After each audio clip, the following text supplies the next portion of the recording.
Assalamualaikum warahmatullahi wabarakatuh. Perkenalkan, nama saya Salsabila Komedian. Saya dari Fakultas Ekonomi, jurusan Akuntansi, kelas D. NIM 9214230081. Di video kali ini saya akan membahas mengenai kekuatan, kelemahan, kelebihan, peluang, ancaman, dan rekomendasi dalam menyelesaikan ancaman dan tantangan politik. Seperti yang sudah kita ketahui bahwa sistem politik Indonesia berdasar pada ketentuan-ketentuan dalam Undang-Undang Dasar 1945. Kekuatan politik yang saling berinteraksi dalam sebuah sistem politik pada dasarnya merupakan unit-unit politik yang turut membentuk struktur politik dalam perspektif behaviorisme. Individu ditetapkan sebagai unit terkecil dalam sebuah sistem politik. Oleh karenanya, individu dapat dilihat sebagai bagian dari kekuatan politik, terutama individu-individu yang berkedudukan sebagai pemimpin politik. Dalam sistem politik, unit-unit politik yang membentuk sistem politik berwujud menjadi tindakan politik yang berkaitan dengan proses pembuatan keputusan yang mengikat masyarakat. Dalam studi politik klasik ataupun modern, kekuatan politik dapat mengorganisasikan diri dalam berbagai kekuatan politik yang lebih memungkinkan suatu kekuatan politik untuk berkonsentrasi dengan kekuatan politik yang lain, baik dalam perebutan sumber ekonomi maupun kekuasaan politik, seperti dalam civil society yang mencakup LSM, kelompok studi, organisasi mahasiswa. Adapun political society yang mencakup partai politik, birokrasi, militer, dan buruh. Dan economic society mencakup pemilik modal dan organisasi modal. Artinya, politik tidak hanya melibatkan individu, tetapi kelompok masyarakat. Contohnya, setelah rezim Orde Baru berakhir, kegiatan politik pada era reformasi tidak lagi didominasi jalur TNI dan Polri, tetapi semua lapisan masyarakat memiliki kesempatan yang sama melalui jalur yang beragam, tidak lagi seragam. Membahas mengenai politik, kita tidak luput dari kekurangan politik dan pun kelebihannya. Adapun kelebihan dan kelemahan politik diantaranya, yang pertama kelebihan, yaitu mencakup pertama, warga negara bisa terlibat dalam hal-hal tertentu seperti pembuatan keputusan-keputusan politik baik secara langsung maupun melalui wakil-wakil yang mereka pilih. Kedua, warga negara memiliki kebebasan atau kemerdekaan menyangkut hak-hak kebebasan yang telah mencakup dalam hak asasi manusia seperti hak politik, ekonomi, kesetaraan di depan hukum dan pemerintahan, ekspresi kebudayaan, dan hak pribadi. Ketiga, masyarakat yang telah memenuhi syarat tertentu memiliki hak untuk berpartisipasi dalam pemilihan pemerintahan, yaitu yang seperti kita tahu bersama, yaitu pemilu. Keempat, penduduk memiliki secara rahasia tanpa ada unsur pemaksaan. Kelima, pengambilan keputusan dilakukan dengan cara bermusyawarah untuk mencapai mufakat. Keenam, mengutamakan persatuan nasional dan kekeluargaan. Nah, kelemahannya antara lain yang pertama, terjadinya konflik di antara masyarakat apabila mereka terlibat dalam hal politik yang sama dan memiliki pandangan yang berbeda. Kedua, dengan adanya kebebasan untuk mengemukakan pendapat, maka masyarakat sewenang-wenang mengeluarkan isi hatinya meskipun bersifat negatif yang biasanya ditunjukkan kepada pemerintah yang kurang disenangi. Ketiga, belum mampu menjamin keadilan distributif karena hakikat politik yang memberikan peluang arena bersaing. Keempat, proses kemajuan ekonomi yang sudah dicapai selama ini akan berantakan karena pemerintah kewalahan dalam melaksanakan kepemimpinannya karena adanya perbedaan suku, bahasa, dan lain-lain yang menyebabkan prinsip mereka juga berbeda. Dalam dunia politik, ketika kita berkecimpung di dalamnya, tentu tidak akan terlepas dari ancaman politik. Ancaman politik dapat berasal dari berbagai sumber dan memiliki dampak yang signifikan terhadap stabilitas dan keamanan suatu negara. Beberapa contoh ancaman politik meliputi ketidakstabilan politik, konflik internal, ketidakpuasan masyarakat, atau ketidakstabilan politik dapat mengancam keamanan dan kesejahteraan suatu negara. Yang pertama, korupsi.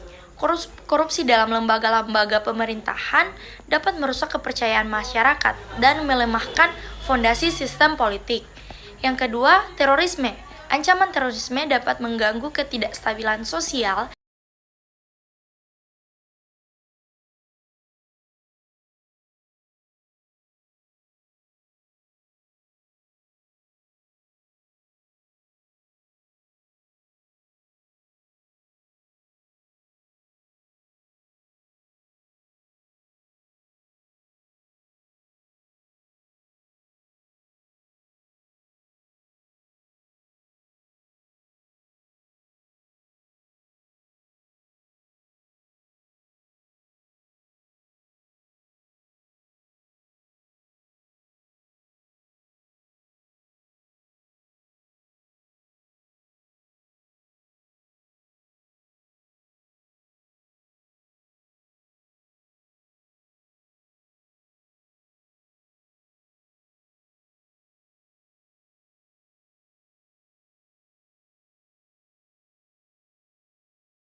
dan politik, menciptakan ketidakamanan dan menimbulkan kerugian manusia dan materi.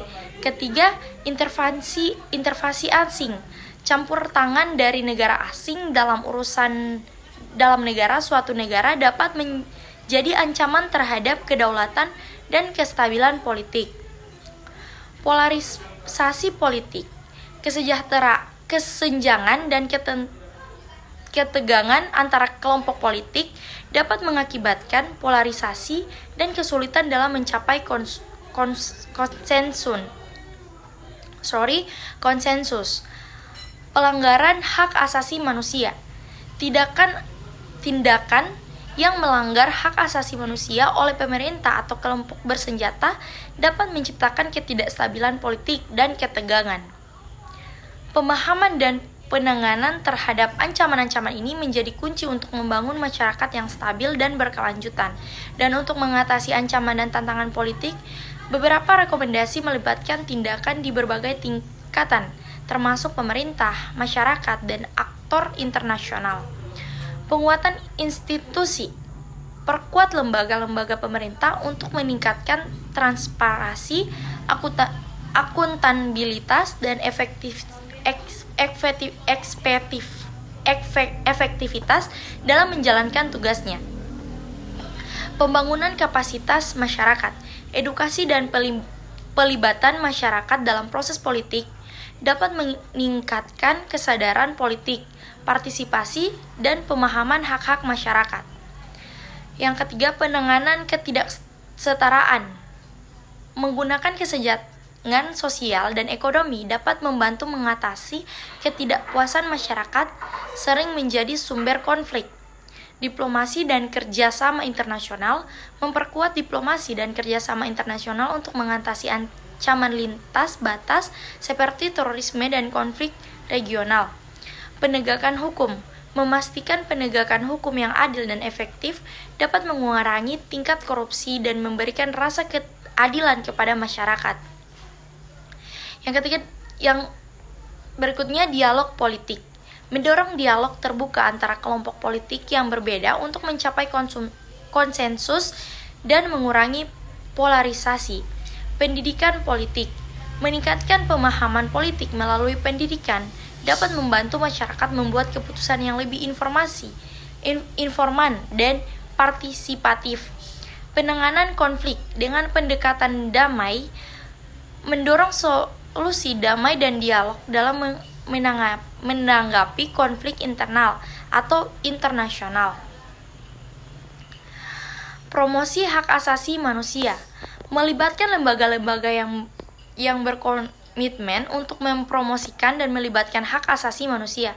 Setiap konteks politik memiliki tantangan dan solusi uniknya sendiri, dan pendekatan yang efektif seringkali memerlukan kombinasi berbagai strategi ini. Sekian dari saya, lebih dan kurangnya saya mohon maaf, dan saya menyadari kekurangannya berasal dari saya. Wassalamualaikum warahmatullahi wabarakatuh.